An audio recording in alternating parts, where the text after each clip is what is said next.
गोकुळ शिरगाव जिल्हा परिषद मतदारसंघातील काँग्रेसचे उमेदवार सुदर्शन खोत आणि पंचायत समितीचे उमेदवार संदीप पाटील यांच्या प्रचारासाठी कणेरीवाडीत मंगळवारी सायंकाळी विजयी सभा आयोजित करण्यात आली होती। या सभेला पंचक्रोशीतील महिला आणि तरुणांची लक्षणीय उपस्थिती होती। यावेळी बोलताना माजी आमदार ऋतुराज पाटील यांनी जिल्हा परिषद आणि पंचायत समितीची निवडणूक ही ग्रामीण विकासाच्या दृष्टीनं अत्यंत महत्त्वाची असून या निवडणुकीत सक्षम, अनुभवी आणि जनतेशी थेट नाळ असलेले उमेदवार आवश्यक असल्याचं सांगितलं। सुदर्शन खोत आणि संदीप पाटील हे दोघेही विकासाभिमुख, स्वच्छ प्रतिमेचे आणि जनतेच्या प्रश्नांसाठी सातत्यानं झटणारे उमेदवार असल्याचं त्यांनी नमूद केलं।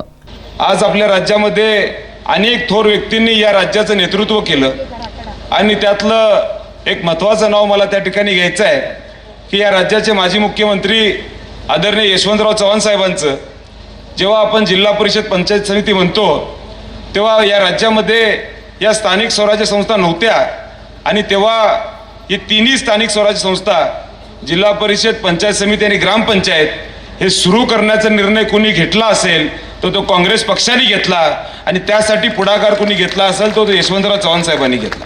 माजी आमदार ऋतुराज पाटील यांनी सत्ताधाऱ्यांकडे मुख्यमंत्री, 2 उपमुख्यमंत्री, मंत्री, आमदार आणि सर्व काही असलं तरी आपल्या मागे जनतेची फौज उभी असल्याचं सांगितलं।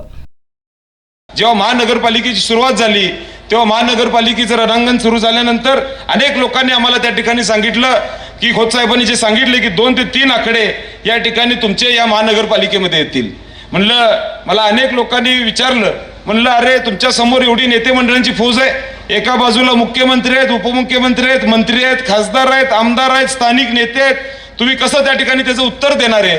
अनेक पत्रकारांनी मला त्या ठिकाणी विचारलं की एवढी नेते मंडळीची फौज त्या ठिकाणी उभी आहे, कसं बंटी साहेबांनी तुम्ही त्या ठिकाणी उत्तर देणार आहे? म्हटलं काळजी करू नका, नेत्यांची फौज त्यांच्या बाजूने असली तर जनतेची फौज ही बंटी साहेबांच्याकडे आहे, ही खऱ्या अर्थानं आमच्यासारख्या कार्यकर्त्यांना अभिमानानं त्या ठिकाणी सांगावं लागेल। नगरसेवक राजेश लाटकर यांनी भाजप सरकारच्या गेल्या 11 वर्षाच्या कारभारावर जोरदार हल्ला चढवला। हा कारभार प्रभू रामांचं नाव घेणारे भाजपवाले चालवाल्यात। तुम्ही काही करा, तुम्ही दारू विका, गांजा विका, ड्रग विका, महिलांची अब्रू काढा, महिलांच्यावर अत्याचार करा, तुम्ही गुंडगिरी करा, मोका करा, आम्हाला फक्त आमच्या पक्षात या। हे जे चालू आहे त्याचं उत्तर 7 तारखेला द्यायचं आहे। का गांजा मिळतोय माझा विचारा त्या आमदारांनी इथल्या। फडणवीस साहेब गृहमंत्री आहेत, नोटबंदी एका रात्रीत करताय, का गांजाबंदी होत नाही?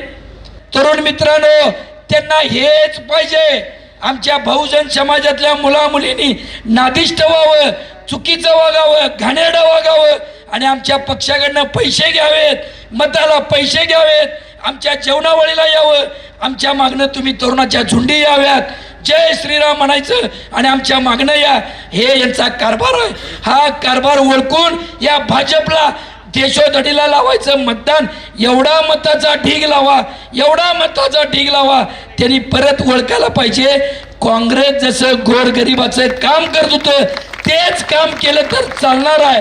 हे जातीभेदाचं काम आम्ही चालू द्यायचं नाही। जिल्हा परिषदेचे माजी उपाध्यक्ष शशिकांत खोत यांनी आपल्या 15 वर्षांच्या सार्वजनिक जीवनातील कामांचा आढावा घेतला। शेवटच्या 2 दिवसात विरोधक गैरसमज निर्माण करतील त्यावर विश्वास ठेवू नका असं आवाहन खोत यांनी केलं। आतापर्यंतच्या माझ्या तिन्ही राजकीय जडणघडणीमध्ये परमपूज्य अदृश्य काळजी स्वामींचा निश्चितपणे माझ्या पाठीवरती, माझ्या डोक्यावरती आशीर्वाद होता। ह्या निवडणुकीला सुद्धा सुदर्शन खोतांच्या आणि संदीप पाटलांच्या डोक्यावरती हात आहे। कारण ज्या दिवशी आम्ही फॉर्म भरले, याच्या उमेदवारी फायनल झाल्या होत्या, विरोधक स्वामींच्यावर पोचण्यापूर्वी या दोघांना आम्ही स्वामीजींचा आशीर्वाद घेतलेला आहे। त्यामुळे ह्या निवडणुकीमध्ये तुम्हाला काय तर उद्या परवा उलट्या सुलट्या काय तर बातम्या दुसऱ्या गावातनी येतील, तसं माझ्याकडून कुठल्याही प्रकारचं कृत्य होणार नाही। कारण ज्या विश्वासानं बंटी साहेबांनी माझ्यावर विश्वास टाकला आहे त्या विश्वासाला माझ्या राहिलेल्या आयुष्यामध्ये कधीसुद्धा तडा जाऊ देणार नाही।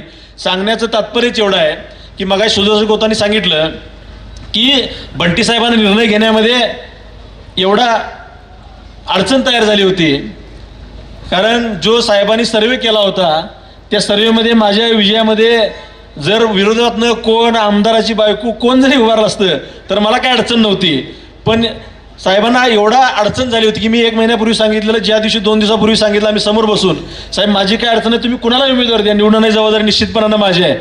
पण अगदी शेवटच्या तासापर्यंत साहेबांना अडचण झाली होती की शशिकांतला नाही म्हणून सांगायचं कसं. एवढी अडचण झाली होती. मी त्या माणसाची तळमळ बघितली, आत्मीयता बघितली, घालमेल बघितली.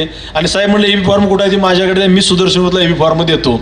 आणि माझ्या हातून सुदर्शन खोतांना एबी फॉर्म मी निश्चितपणानं दिला. काँग्रेसचे जिल्हा परिषद मतदारसंघातील उमेदवार सुदर्शन खोत यांनी गेल्या अनेक वर्षात जनतेच्या विश्वासावरच आपली वाटचाल सुरू असल्याचं सांगितलं. त्यांनी आमदार सतेज पाटील यांच्या नेतृत्वाखाली काम करत राहून प्रत्येक गावाच्या समस्या प्राधान्यानं सोडवण्याचा निर्धार व्यक्त केला.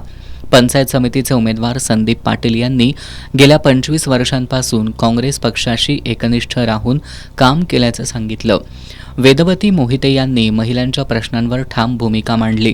महागाई, गॅस सिलेंडर, पेट्रोल, सोन्याचे वाढते दर याचा सर्वाधिक फटका महिलांनाच बसतोय.